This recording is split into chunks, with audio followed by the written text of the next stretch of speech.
불공정 거래. 어떤 가게 주인이 내게 다른 상점이 부당하게 값을 내려 자기 집 단골들을 다 빼앗아 가고 있다고 호소했다. 탈무드는 부당 경쟁에 관하여 아주 많은 지면을 할애하고 있음에도 불구하고 나는 그런 내용이 있는지도 몰랐다. 아무튼 나는 일주일의 시간을 달라고 하여 탈무드를 연구한 뒤 판단을 내리기로 했다. 탈무드는 다음과 같이 가르치고 있다. 어떤 상품을 취급하고 있는 상점 근처에 똑같은 상점을 열어 똑같은 상품을 팔아서는 안 된다. 그러나 다음의 경우에는 여러 가지 의견이 있을 수 있다. 두 군데의 상점이 있다. 그중 한 곳에서 아이들에게 경품을 주었다. 옥수수로 만든 팝콘 같은 보잘것없는 것이었지만 아이들은 그것 때문에 어머니를 졸라 판매가 오르는 경우이다. 또 값을 내려 경쟁하는 것은 손님에게 이익이 되므로 좋지 않은가 하는 랍비도 있었다. 또 어떤 랍비는 손님을 유혹하기 위하여 값을 내리거나 경품을 주는 것은 부당 경쟁이라고 말하고 있었다. 그런데 대다수의 랍비들은 값을 얼마간 내리는 것은 부당 경쟁이 아니라고 한다. 사는 사람에게 이득이 되면 그것으로 좋지 않은가 하는 생각이다. 며칠 후 나는 그 가게 주인에게 이렇게 말해 주었다. 물건을 훔치는 행위는 확실하게 금지되어 있으나 어떤 사정으로 값을 얼마간 내리는 것은 정당한 행위입니다. 자유 경쟁의 원리에 따라서 소비자가 이득을 보게 된다면 바람직한 일이 아니겠는가.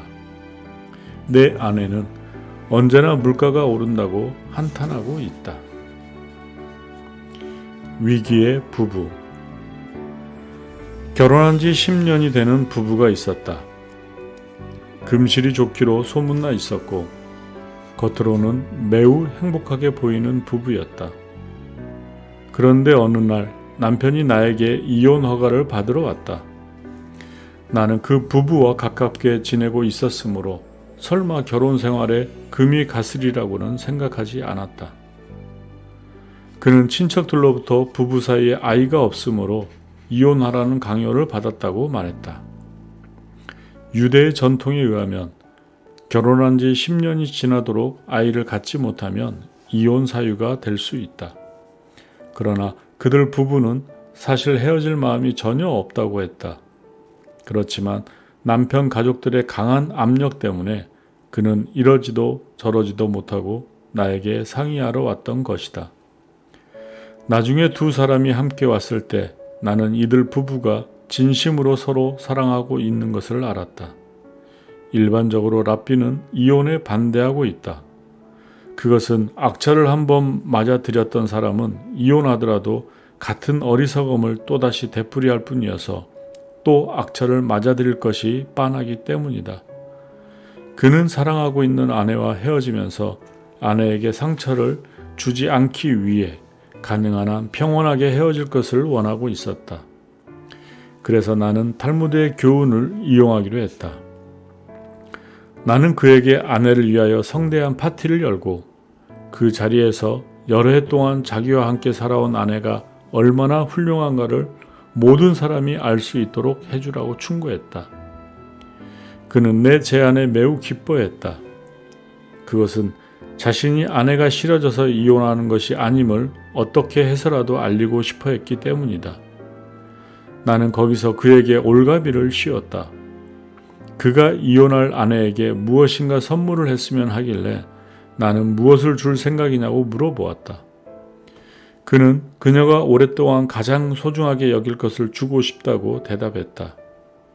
나는 그에게 파티가 끝난 다음에 이렇게 말하라고 충고했다. 내가 가지고 있는 모든 것 가운데서 당신이 가장 갖고 싶은 것 하나가 있으면 그것을 가지시오. 나는 그녀에게도 같은 충고를 해주었다. 파티가 끝난 뒤 남편은 내가 충고한 대로 말했다. 갖고 싶은 것이 있으면 아무 것이나 하나 가지시오. 다음 날 아침 증인을 입회시키고 이혼하는 남편에게 가장 갖고 싶어하는 것을 이야기하기로 했다. 그녀가 고른 것은 바로 남편이었다. 그리고 그들 두 사람은 이혼을 취소했다. 그 후 그들에게는 아이가 둘이나 생겼다. 단 하나의 구멍. 도쿄의 한 회사에서 있었던 일이다. 사원 한 사람이 자기가 부당한 대우를 받고 있다는 생각이 들어 사장에게 이것을 항의하기로 마음먹었다. 저는 이제까지 제 명예를 희생시키면서까지 사장님을 위하여 열심히 일해왔습니다. 그러나 이제 생각해보니 그럴 이유가 조금도 없었습니다. 퇴직금이나 모두 받고 그만두고 싶습니다. 그러나 사장은 사장대로 역정을 냈다. 내가 보기에 당신은 그다지 열심히 일하지 않았습니다.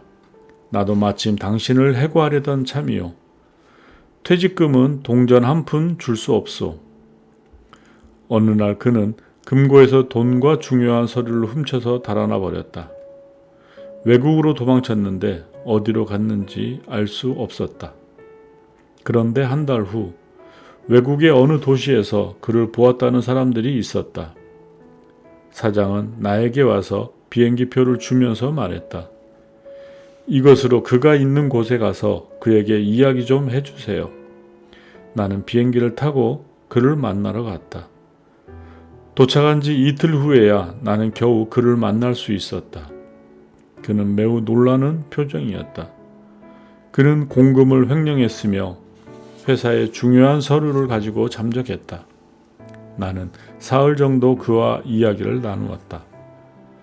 나는 내가 왜 여기에 오게 되었는가를 설명하고 문제의 핵심이 무엇인가를 서로 생각해 보았다. 나는 세세한 문제에는 관심이 없었다. 그것은 법률적으로 처리할 문제였다. 나에게 있어서 중요한 문제는 두 사람의 유대인을 상대하고 있다는 것이었다. 유대인끼리 서로 싸우게 해서는 안 된다. 나는 탈무드를 인용했다. 유대인은 모두 가족이며 형제입니다. 우리들은 이방인과 섞여 살게 되므로 유대인끼리는 평화롭게 지내야 합니다. 그는 자신의 행동이 올바르다는 것을 변명했다.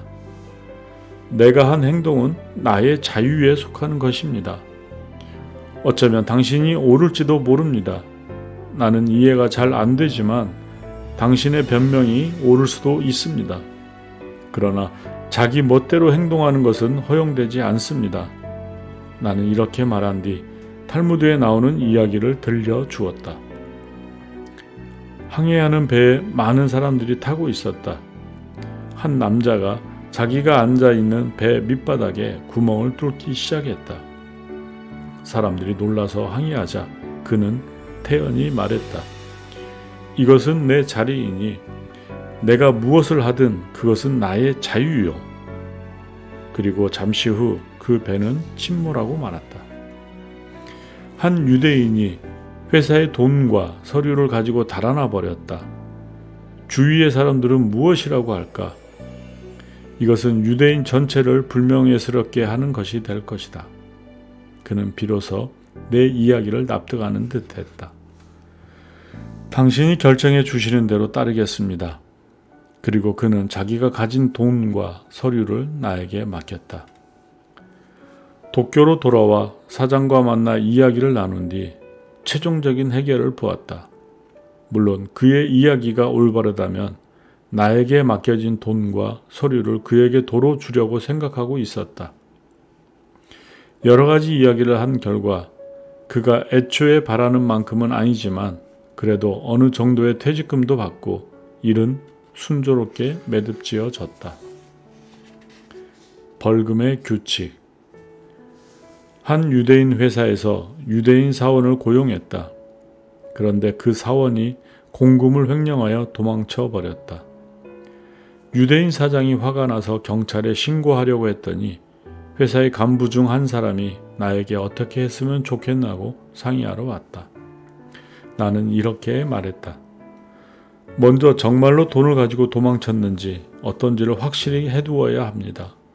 그가 돈을 가지고 간 경우 경찰에 신고하여 그가 기소되면 그는 바로 감옥에 들어가겠지요. 그러나 이것은 유대의 방식이 아닙니다. 왜냐하면 그가 감옥에 들어가면 돈을 돌려받을 수가 없기 때문이다. 유대 율법에서는 돈을 훔쳐간 사람을 감옥에 넣는 것보다 그에게서 돈을 받아내는 것을 우선으로 한다. 그래서 돈을 훔쳐간 사람을 찾으면 감옥에 넣기보다는 우선 돈을 돌려받고 거기에 덧붙여 벌금을 물려야 한다고 말해 주었다. 도망친 유대인 사원을 찾아내어 그렇게 이야기해 주자 그는 돈을 모두 써버려 한 푼도 남아있지 않다고 대꾸했다. 그래도 감옥에 보내는 것보다는 일을 시켜 그 급료 중 일부러 분할 상환케 하는 방법이 나으므로 그를 경찰에 보내지 않고 집에서 재판에 회부했다. 내가 재판장이 되어 나는 그로 하여금 그가 가져간 돈을 일하여 돌려주도록 하는 동시에 벌금을 나에게 내도록 하고 그 벌금은 자선기금으로 쓰기로 했다. 유대 사회에서는 A라는 사람이 100만 원을 훔쳐가서 랍비의 재판에 회부되어 벌금을 합쳐 110만 원을 변제하라는 판결을 받았다고 한다. 그가 110만 원을 돌려주고 나면 그의 죄는 없는 것으로 되고 다른 사람과 똑같이 된다. 돈을 잃어버렸던 사람이 그에게 저 녀석은 전에 돈을 훔쳐갔었다는 식으로 말하면 그렇게 말하는 사람이 나쁜 사람이 된다. 벌금은 대체로 20% 이상이다. 그러나 엄격한 규칙이 있다. 예를 들면 무엇을 가져갔는가? 그것을 사용하여 돈을 벌었는가? 훔친 시각은 밤이 없는가? 낮이 없는가 등 여러 조건에 따라서 벌금의 부과에 차별이 있다. 탈무드에서는 말을 훔친 경우에 가장 높은 벌금을 부과하고 있다. 말을 사용하여 돈을 벌 수도 있고 도둑 맞은 사람은 대단히 불편을 겪기 때문이다. 오늘날이라면 트럭이 해당되지 않을까 한다. 아무튼 그 경우 400%의 벌금을 물게 된다. 일반적으로 당나귀는 말보다 벌금이 싸다. 말은 온순하지만 당나귀는 난폭하여 쉽게 훔칠 수 없기 때문이다. 훔치는 자의 개인적인 처지도 감안된다. 굶고 있던 사람이라면 20% 정도의 싼 벌금이 책정된다. 고대 이스라엘에서는 벌금이나 돌려준 돈 또는 이자를 내지 않는 경우에는 노동으로 대신 갚게 했다. 최악의 경우에는 감옥에 가게 되는데 그러나 근본적으로는 감옥에 보내는 것에 의해 해결되지 않는다고 생각하는 것이 유대인의 사고 방식이다. 오늘도 편안한 밤 보내세요.